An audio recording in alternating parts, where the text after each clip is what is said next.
Siyathokoza ke bogogo, siyathokoza bomkhulu, siyavusela, siyabingelela emagumbini amanomhlaba. Leni sibuka khona, enibuka khona i-channel yeni ehamba phambili, Indalo Media and Podcasting. Lona kophambi kwenu mkhulu Gwabini, ikhehla lamakhehla, ikhehla elinye, ikhehla lale Natali. Kwazi kwamnandi ukuthi siphinde sibe ndawonye abantwana bethonga. Sisakuyona le series esiyiqalile la esidiscussa khona si-unpack khona izinto engakaze mhlambe abanye benu bazizwe ngalomoya womndawo, ngalesi sithunywa somndawo, ngaleli idlozi elidinga indawo ukuthi kusuke kwenzakalani uma ngabe umuntu ekuleso sigaba kukhaleleka lezo zinto, kuvela lezo zinto, sibona ngani ukuthi ziyakhaleleka lezo zinto, ziyadingeka. Yebo, siyabingelela ke, sicela ukuthi njengenjwayelo bantwana bethonga ni-share le content, ni-like, nis-engage kwi-comment section ngoba sesisesigabeni la u-YouTube ngampela amehlo akhe athe nje kwi-channel ngazama ukuyimonitha ukuthi ikhula kanjani, njengoba-ke sisanda kuvuleleka ukuthi sikwazi ngisho ukuba ama-members aqavile kwi-channel, si-contribute lokho esingakwazi ukuthi siku-afforde. Ama-packages akhona-ke mabili, ngizodamane nginikhumbuza nje kuma-video nama-package, ningixolele if I start to sound like a broken record, kodwa u-YouTube nami uyangiphusha ukuthi le segment sikwazi ukuthi siyiphushe, siyipromote. So kunama-packages awu-2 uma ufuna ukuba imember eqavile kwindalo Media and Podcasting. Kuno-package 1 owu-79 rand ngenyanga, uyasubscriber. Uma ngabe usuza ukuthi usukhathele ukuthi unikele ngalo 79 rand ekukhuleni kwe-channel naso zinzweni le-channel, at any point ungadecide nje uvale ilokhunjana. Masubona futhi ukuthi usu-right emandleni nemali, uphinde futhi uyivuselele ilokhunjana i-membership yakho, ayikho inkinga. So sine-membership ya-79 rand, sibe ne-membership ya-179 rand on a monthly basis. Kukhona-ke ama-packs owa-enjoyayo, for example kuba khona i-badge elisekuduze kwegama lakhe elikhombisayo ukuthi you are not just an ordinary member, kepha uyilungu eliqavile leNdalo Media and Podcasting. Uyacontributor ekwenzeni le channel ibe yi-channel enjani, evelele. Uyacontribute ekushintsheni impilo umkhulu ayiphilayo, ikakhulukazi kulo mkhakha engikuwona, kulo msebenzi esiwenzayo esithunyelwe kuwona ngokwakamoya, nangokwamathonga, nangokwasedlozini. Ngithathe nje leli thuba ngibonge, ngingaphezi kulaba who have already become members aqavileyo. Sinayo-ke iGwabini, mkhulu Gwabini goodies, yayinye ipackage yokuqala, bese siba nemkhulu Gwabini packs la o-enjoya khona ama-privileges athize. Angagcini la ku-YouTube kuphela, kunabantu ngisho engisendela uWhatsApp umuntu ethi mkhulu khona engayiboni kahle, ngaleso sikhathi immediately ngiyaqala ngithathe izikhali zami silwe naleyo mba asuke ebhekene nayo. So lokho asikwenzeli u-YouTube, njengoba ngihlale ngisho ngithi ngifuna sibe community, sibe family ebumbene, exhasanayo, elekelanayo, eyazisanayo bantwana bethonga. So ngaphandle kokuchitha isikhathi eside, ngicela singene kwi-topic yanamhlanje. Nikhumbule ukuthi i-video yethu yokugcina besiqala sikhuluma ngani, ngomndawo. Ngikhulumile-ke ngawubeka kumndawo ezinye zezinto nje mhlampe, just to quick recap. Masikhuluma ngomoya womndawo, ngiuvezile ukuthi unasi isigaba somndawo kwi-level yezithunywa, kuhambe futhi kungene kwi-level yedlozi elidinga indawo. Ngakubalula, ngakustressa lokho ukuthi phela mangabe sikhuluma ngomndawo, into mhlawumbe abanye engakaze ngibezwe beyambula, kodwa mina indlela engambulelwe ngayo ileyo ukuthi masikhuluma phela ngedlozi lomndawo noma ngethonga, ngesithunywa somndawo, sisuke sikhuluma lana ngama-spirits, ngemimoya, ngama-identities atravela kakhulu. So ekutraveleni, kwi-history yethu yokutravela, sihamba emngceleni ethize, siwela imingcele ethize, sitravela, sifuduka, si-migrator ngolimi lokucela itiye. So ngesikhathi senza lezo zinto kukhona izihlobo zethu, kukhona amathambo ethu, kukhona imiphefumulo eyigazi lethu ebihamba isala kulezi ndawo, isala eminye imiphefumulo. Kukhona eminye imiphefumulo esiyi-adopthayo siyimindeni. Kukhona abantu abafike bangene emndenini beyizibongo zangaphandle, i-identity yangaphandle, kepha bafike baze baphelele, bagcine sebegcinela usiko lala ekhaya, bagcine sebenzela izinto la ekhaya, bagcine sebephelela kuthina, sebeyi-responsibility yethu. Ngesikhathi beba-i-responsibility yethu kuleyo level, imimoya iyalumbana, ngisho sebengasekho. Uma ngabe befuna ukukhala nga-something, babuya beze le begcine khona ukuphila, la babuya baze kulaba abagcina ukuphila nabo, ebese bebacela izinto. Ngakukhuluma-ke ngathi mina lesi spirit somndawo okanye le moya womndawo, leli dlozi like li-associate kakhulu with this feminine energy. And ngike ngabala ukuthi into eyenza ukuthi i-associate ne-feminine energy, it's because one, le mimoya la abantu abafike laba esingabazi abafike bazojoyina imindeni yethu bagcine sebe amalungu omndeni yethu, kodwa iy'bongo zabo nendabuko yabo ibe ingeyithina. Babenakekelwa izalukwazi labo bantu uma ngabe befika ekhaya, babenakekelwa abantu besifazane labo bantu uma ngabe befika ekhaya. Ngaphinde ngakubalula ukuthi ekuzalekeni kwethu i-source, umsuka wayo yonke impilo, yonke into ekhona ngaphansi komthunzi welanga, umsuka wayo inale water element, inale foundation yamanzi. Ngakhuluma ngokusuka kwelento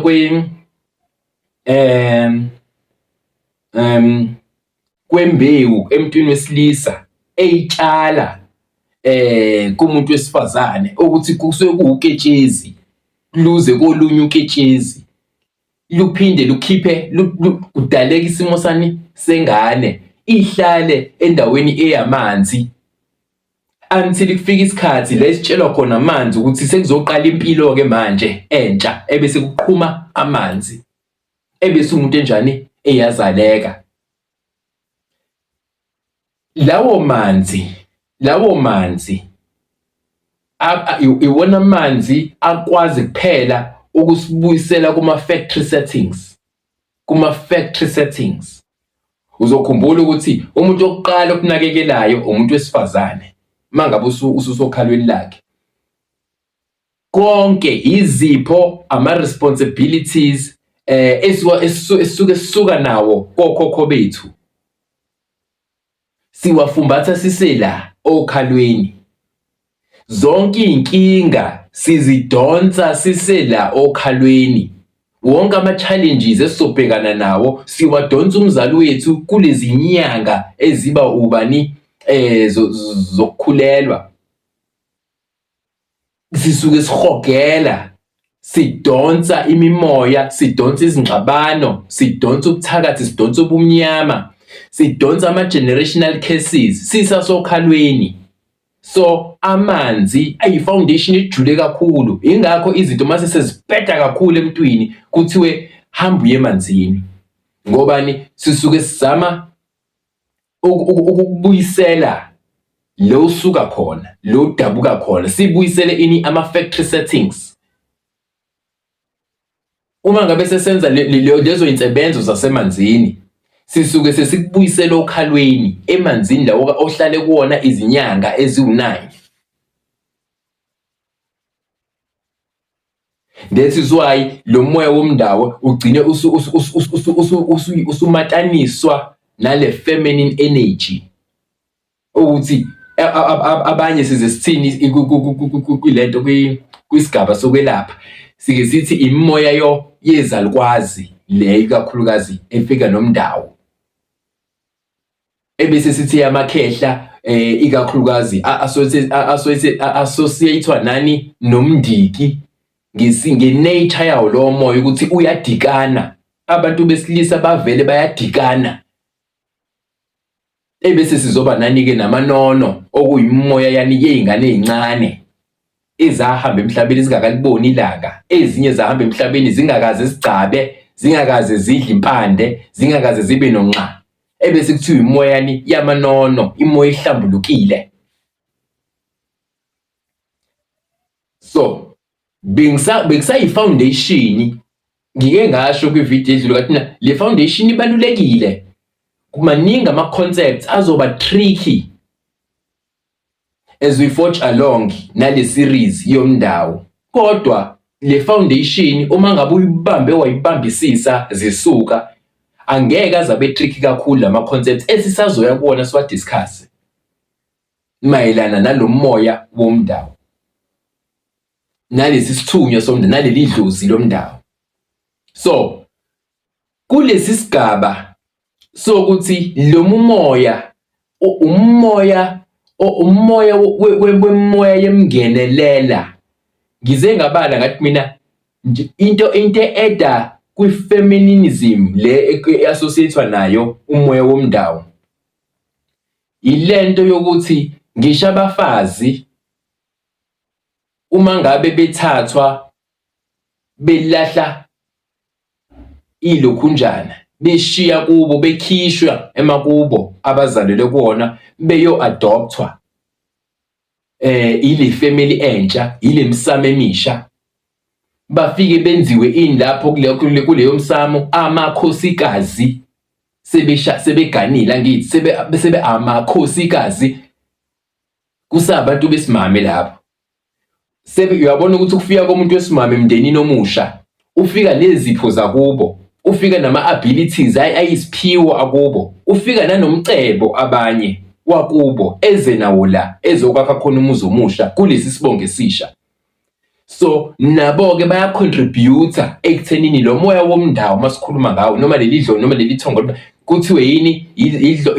Umoya of feminine. Umoya of feminine ohamba isikhathi esiningi namakhosi. Amakhosi iqhamuka le moya, angithi phela amakhosikazi asuke eyidlozi elisha elizongena kulomndeni, befika neziphiwo ezihlukile bezingekho kulomndeni aseganele kuwona. Abanye bafike nemicebo nje bakade ngibalula, abanye bafike nokufunda nje, khona umuntu othi uma eshadile angene la ziqala ingane zala ekhaya zifunde, kade kungafundeki kahle kuzona. Abanye ngokushada la afika azozala imiliyoni yokuqala emndenini, ebese sekuqala igazi elisha lama-millionaires. Leyo nto sizohlala ihlale ibe yini? Ibe insakavukela, ijwayeleke kulomndeni, kodwa bekuyinto engekho, ifike nobani? Nalo oganelela ekhaya.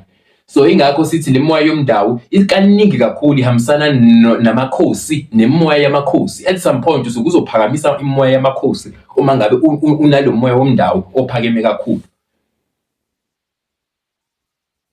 Lawo makhosi asuka kule concept yokuthini amakhosikazi afika azokwakha ikhaya la, bafike nezipho zasemakubo. So lo moya umoya strong, umoya onjani? Of feminine, ophethe umcebo. Ingakho kuthiwa idlozi elinama-tricks lelo, umoya isithunywa esinama-tricks leso, ikakhulukazi ama-tricks anjani? E-prosperity, enqubekela phambili. Ebese ukuthi kulezi ihlobo ezike zasala emagumbini amanye omhlaba, ey'gangeni ngey'khathi zempi, zasala emgedeni ngey'khathi zempi, zasala abanye bafela emanzini, abanye bafela emgaqweni ethize yasemazweni athize. Ngoba ngeke sisakwazi ukufinyelela lapho, yini into esikhonektha nawo wonke umhlaba? Yini into enkulu, omoya wayo mkhulu ngale ndlela yokuthi ihosha yonke imoya from all four corners of the globe? Amanzi, because amanzi they constitute 71% of ilokhunjana umhlaba wonke. U-30% ilokhu isibiza ngomhlabathi, umhlaba, ebese lokho kunye konke kwamanzi. So imhosha, ilokhunjana, imifula, iziziba, izimpophoma, imfula ehambayo, amaxhaphozi, konke kuya-connecta, kuze kuphelele kuphi? Olwandle. Ingakho-ke leli dlozi lomndawe noma lesi sithunywa somndawe siphakamiselwe emanzini, kunamasiko akhona enzelwa kuphi? Emanzini. Ngoba usuke uhosha zonke lezi ipirithi ezikhalayo kuwena, ezingahlalisekile kahle, ezinye zazo ngeke usakwazi ukutravela uye kuzona. Kepha usuthemba ini amanzi ngamandla akhona ok-attractor imimoya ukuthi uma ngabe ngene emfule elokhunjaneni olwandle la eThekwini, ngisho umuntu okade le owashonela phesheya ngizomfica lapha emanzini ispirit sakhe, ngoba amanzi aqoqa yonke imimoya from all four corners of the globe. That is how we come to have umoya womndawo. Umoya womndawo ke bantwana bethonga njengoba seniyayibona iroli nale water element yomndawo. Iy'gulo zakhona futhi kuzoba yiy'gulo ezikwiphathi yomzimba enamanzi kakhulu, ezizoba kwiphathi yomzimba ene-liquid kakhulu, ezoba kwiphathi yomzimba la ekudonsa khona umsuka i-identity. That is why uhlobo le-sickness noma iluphi uhlobo le-sickness oluhambisana nomndawo ikakhulukazi lu-affecta from la kwi-bottom ye-rib cage down esiyibiza nge-abdomen. Abantu abanjalo-ke sengiyamanje kuyimpawu noma ama-symptoms ukuthi unomndawo ongahlalisesekile odinga ukusetshenzwa, uzoba ney'gulo nje zala ngenzansi. Abantu-ke mangabe enesimo esinjalo odinga ngempela ukuthi alashwe umndawo, uzoba nalo lonke uhlobo ongasulicabange lesifo kodwa esi-affecta nje isingenzansi. Omunye-ke mhlawumbe uzokahlalahlale abe nezinto nje ey'muvayo esiswini, abe nezinto ey'muvayo. Omunye kuhambe abe ayisole ukuthi abe nomuzwa engathi ukhulelwe kodwa bengakhulelwe. Athi mangabe ahambe yo-check-a kodokotela, odokotela bangaboni lutho.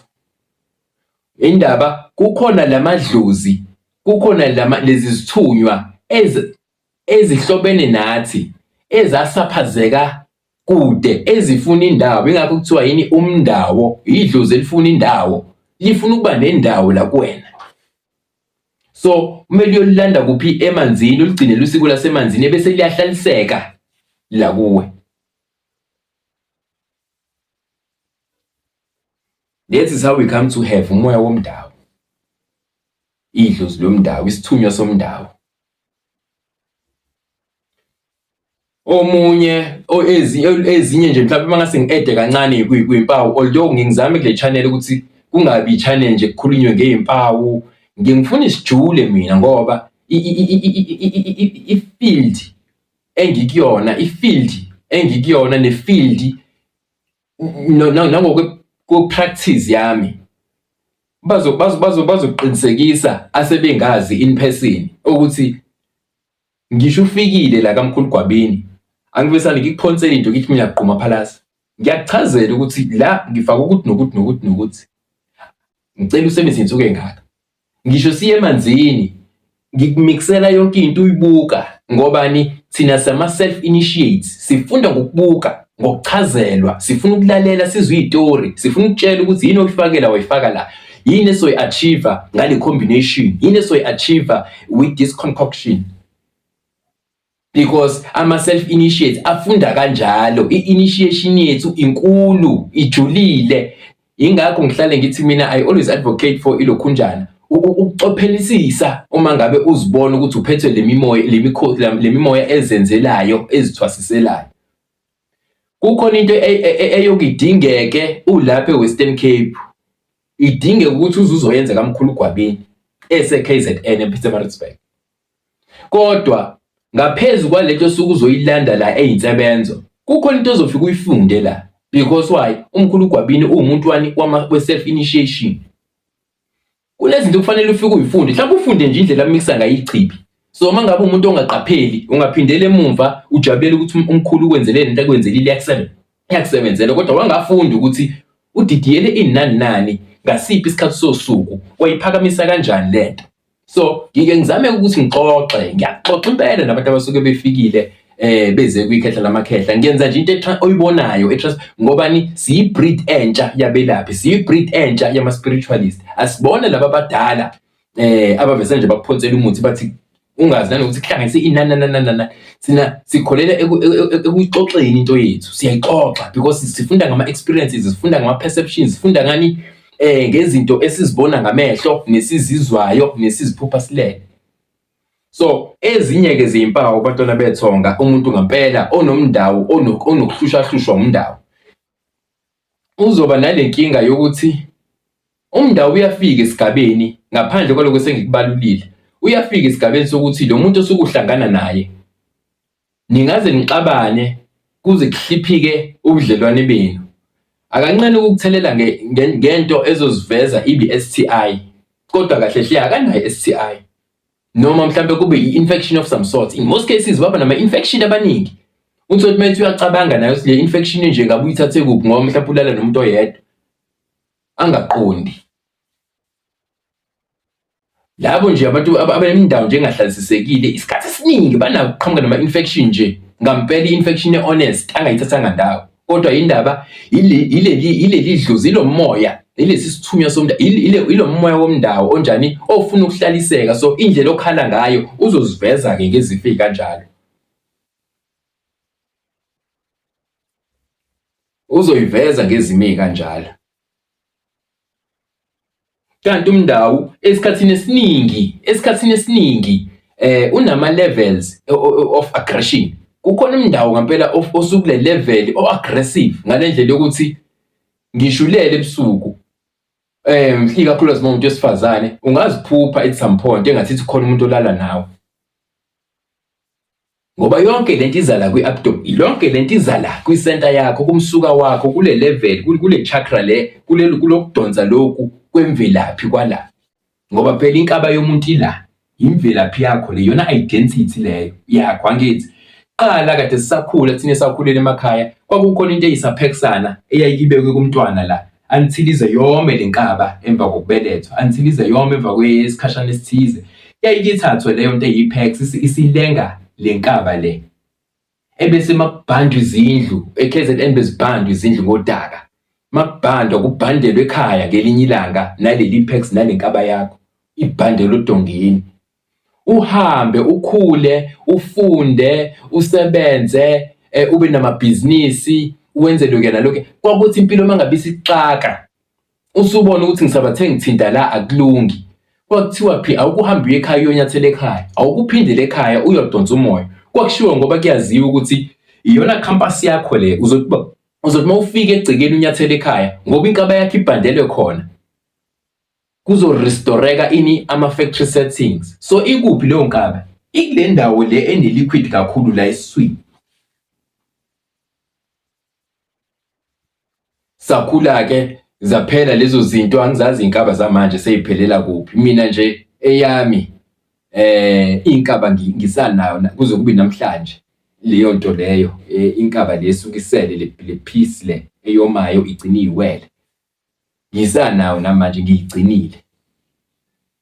ngiyigcinile. So ilezo zinto ey'njalo, ileyo masiko naleyo mkhuba enjalo, already abantu abadala basesebazi ukuthi mhlazane selivuka idlozi elifuna indawo kuyena, sekuvuka umuntu owake umfazi wakhokhothize, mhlazane sevuka kuwena efuna ukuthi nakuwena buse, owafika nesipho sebhizinisi, wafika nesipho semali, wafika nento yelokhunjana, i-prosperity nenhlanhla. Uyothi mayivuka kuwena akubuze kule nkaba. Ingakho kuthiwa kwakuthi base sekubheda izinto, usugxoshwa emsebenzini, usuqula amacala njalo emsebenzini, usuhlala usayina ama-warning njalo, uzwe ama-colleagues ahlakaniphile, avulelekile, spiritually awakened, athi hamba uye ekhaya, thatha i-break emsebenzini uphindele ekhaya. Babazi ukuthi mawufika ekhaya uzofica inkaba yakho lapho, bese ayabuya ama-factory settings by virtue nje of stepping elokhunjaneni emagcekeni asekhaya. So ijulile into yakamoya bantwana bethonga, ijulile lento esiyiphethe, ikhona. Uma sikhuluma nge-African spirit sikhuluma izinto zakamoya, zikhona izinto ezikhona, ziya-exista, zikhona. Ungalinge uze umuntu oyibukela phansi lento noma ozama ukuyenza ibe nobusathane. Ayikho leyo nto. This is indlela yokuphila le ekhona, ebusiswe izingelosi. iyabusiswa nomkhubulwane, iyabusiswa imoya yamakhosi. So kuzoba nalezo impawu-ke emntwini ngampela onesimo sani sawo umndawo lo. Omunye angaze awuphaza angikuveze lokhu, le mimoya lama-symptoms, the way epresentwa ngakhona lama-symptoms, kwesinye isikhathi ayisiwa misinterpret. Omunye asole mhlawumbe ukuthi hayi mhlawumbe kunomdliwa, kunesilwane enginaso, khona into ekubuyilale nami nje ngelinye ilanga. Kanti cha, angithi leli dlozi lomoya ufuna ukuzozitshala la kuwena, ufuna indawo.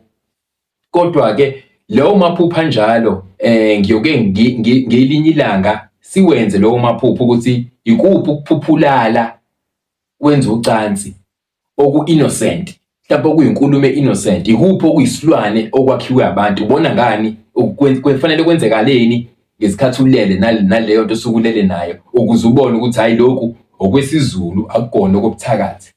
Ngiyokwenza ngalelo langa nginambulele into ekanjalo. Kodwa kwamanje nje ngoba sisagxile kuleyo mndiki yami yomndawo, umoya womndawo, idlozi lomndawo, isithunywa somndawo. So lo mndawo-ke ukhona lo mndawo ophakamele, othi mawuphakama okufanele ukuthi ugibele intaba uyophakamisa entabeni. In as much as siwazi njengomoya ozinze kakhulu ezizibeni, ezimpophomeni, emfuleni ehambayo, kumaxhaphozi, kuyona yonke into, kepha ukhona umndawo okukhiphayo, ukukhuphule, ukuyise la kanje, lo mndawo olaphayo, ophatha imithi. Ikhona umndawo okuleso sigaba. Kodwa njengoba ngishilo ngathi njengoba siqale i-series ezosihambise izisifikise kuma-aspects ahlukahlukene umndawo. So uyaba khona umndawo laphayo kanjalo, kube khona umndawo nje odinga ukuthi uhlanjululwe, uhlaliseke kuwena, kube khona umndawo odinga ukugcinela usiko lakhona oparulwayo, kwenziwe yonke le kunjana lama-rituals enziwa kakhulukazi olwandle nasezisibeni ngey'khathi ey'thize zosuku, hhayi noma inini, ngey'khathi ey'thize zosuku. Ukhona nje umndawo mina owake wangidinga endaweni ethize ngo-12 ebusuku, isigaba esithize ngo-12 ebusuku. Kwakufanele ngihambe ngedwa lapho. Leyo ndawo leyo isabeka emini nje kungonakele lutho, kodwa mina yangikhomba lapho ngo-12 ebusuku. Okwenzeka lapho-ke angeke ngikudalule endaweni ekanje bantwana bethonga, kodwa zikhona iy'gaba ey'njalo zomndawo. So njengoba ngikhombisa lobu bukhosi ukuthi angithi phela wengamele kakhulu umoya wamakhosikazi wezalukwazi, amakhosikazi. So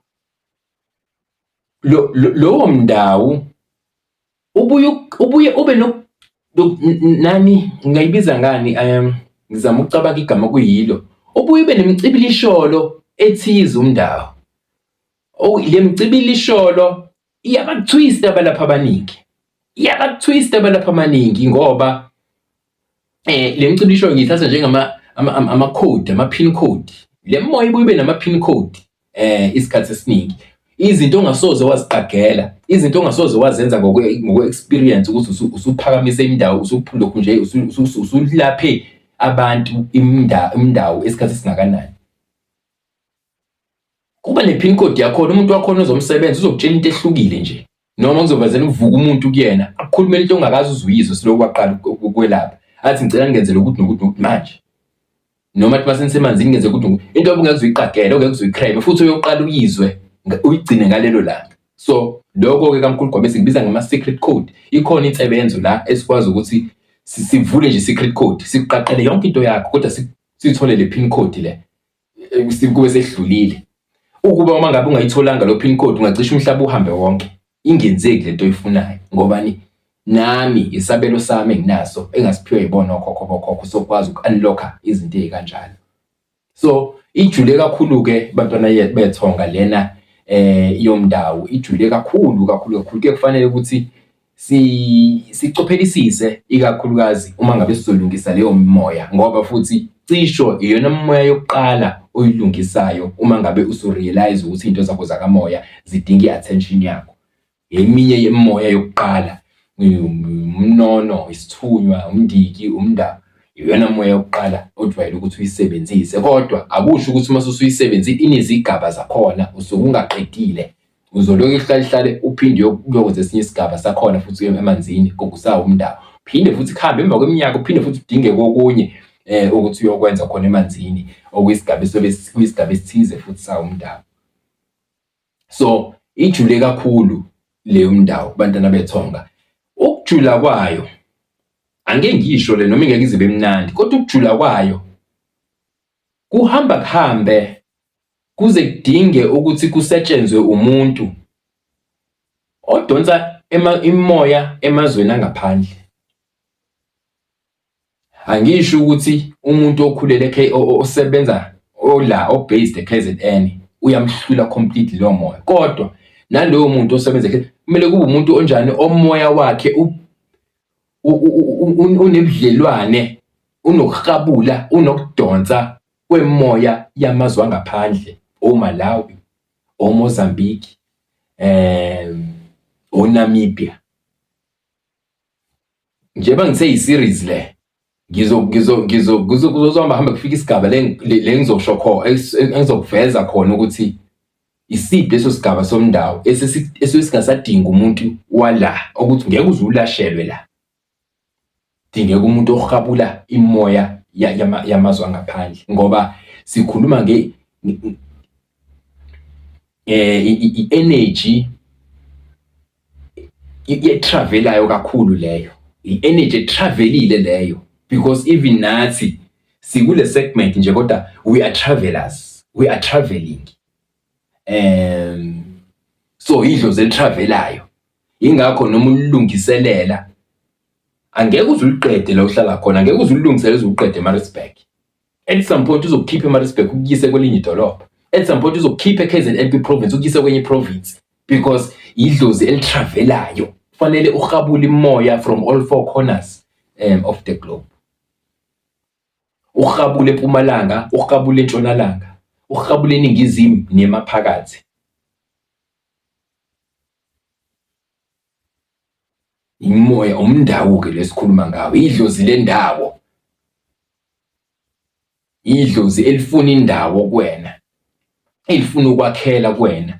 Njengoba lizokwakhela liphethe imithwalo yalo, i-prosperity isikhathi esiningi, imali, umcebo, ubukhosi isikhathi esiningi. Leyo moya yileyo moya ephinde futhi isikhathi esiningi ephinde batakule ekuthenini bathwase le ndlela e-traditional ejwayelekile, ngoba liyavuka leli dlozi lobukhosi, kuyavuka lobo bukhosi buthi mabuvuka phezu komntwana wabo buthi hayi wena mina angiyi kaGobela, angigobi indawo, akukho le ngifike ngiyogoba khona. Uze umuntu ke edlule eyigabeni ejulile, kodwa uthola ukuthi akazazi athwase lokhu wena lokho isidala lesisaziyo isinguni. Usuku savwe ilelo dlozi eliyifamily yamandawe, usuku usavwe ubukhosi obuyifamily bamandawe obukusave ukuthi ungathwasi ngale ndlela le yokuyogobela, yokuyohlala koGobela nani. Imfihlo enkulu ke lesi sengiyambulile. Ngicela ukuthi ngoba sengifike kuleso sigaba sengiyazizwa ngisabambeki, sengizogcina sengambula izinto eziningi kade ngifisa kube i-series le. Ngizocela ukuthi ngiyibambe labantwana bethonga lo uNkulunkulu Gwabini ikhehla lamakhehla, ikhehla elinye likhona ke ikhehla laseNatali ke leli. Likhona ikhehla liyasebenza, liyalekelela. Liyalekelela yonke indlela engilekelela ngayo. Silekelelana leso siqephana nje sincane, ngoba ngisebenza nabantu bemoya yawo impela ke, amakhosi, imoya enjani engagobi indawo, engasubmit indawo. So angiyena umelaphi as such, mhlambe singasebenzisa ukuthi I'm a mentor, bonke abantu ngiyabamentorisha, kodwa kuleyo mentorship yami sisuke silaphana siphakamisana because into zami mina amandla enginawo ukuphakamisa nokwangula. Yebo, kukhona umuntu othola ukuthi useneminyaka practice kodwa akakwazi ukubiza amakhehla kubo ngezibongo noma izalukwazi zakubo, akazazi zitekeliswa ngoba. So amanye amandla enginawo uma ufike kumina ngikwazi ukwangulela leyo nto, sihlukane sewazi ukuthi kukhona usibanibani wakuleli sayidi, khona usibanibani owayebizwa ngosibanibani. Yizona zinto bantwana bethonga lezo umkhulu, ezinye zezinto umkhulu uGwabini azisebenza kakhulu nalesi simo-ke sokuhlangana kwesibongo.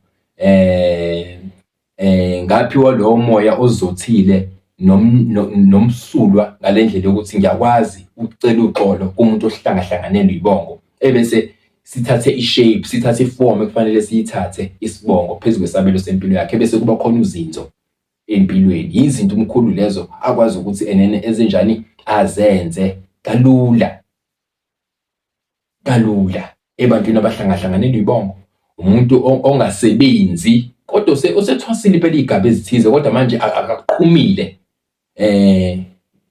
Amathonga akithi okhokho basendulo bangipha leso sipho sokuthi uma ngabe sengifike kuwena ngaqaqela kuqaqeke, kuke kuqaqeke nje kakhulu, kube khona ushintsho uthi uma uflathela nje intaba zase-KZN uyiflathele nje ne-testimony enhle ukuthi hayi cha kusebenzekile. Bantwana bethonga, ngihlale ngisho-ke kulo wonke amavidiyo ethu, uma senza umsebenzi yethu asiyenze ngokukhulu ukuyinikela, sizinikele, si-embrace lesi sipho, lelifa lokhokho bethu, okhokho basendulo, kuthi wonke umuntu ofika kuwena edinga usizo uyeke yonke into eseceleni, uzinikele kuloyo muntu, umsize ngokweqiniso, ukuze kukhona lento abantu abangayazi. Uyazi ngesikhathi ngilekelela wena ngilungisela izinto zakamoya, kuba khona isipho engishiyelwa abakini laba abasuke ngibalungisela izinto kuwena.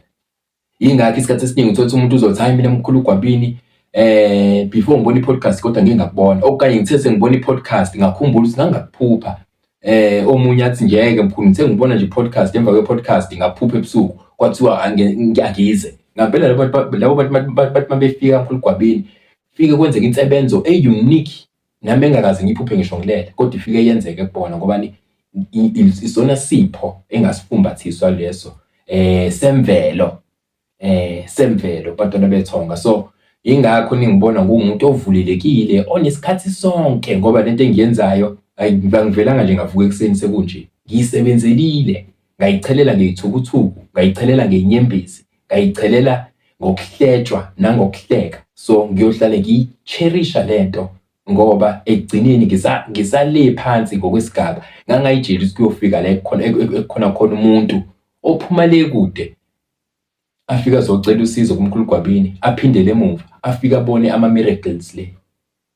Abanye bake bangitshela ama-miracles ngithi ngiqeda nje ukukhuluma naye efonini zehla inyembezi, azehliswa, akuzona inyembezi zokudumala, kepha inyembezi zokubabaza ukuthi ukube ngagive up kule ndlela, ukube ngakhetha ukusindiswa, ngakubalekela lokhu, ngabe lo muntu, ngabe lo mntwana, ngabe leli khehla, ngabe lo gogo usizwe ubani.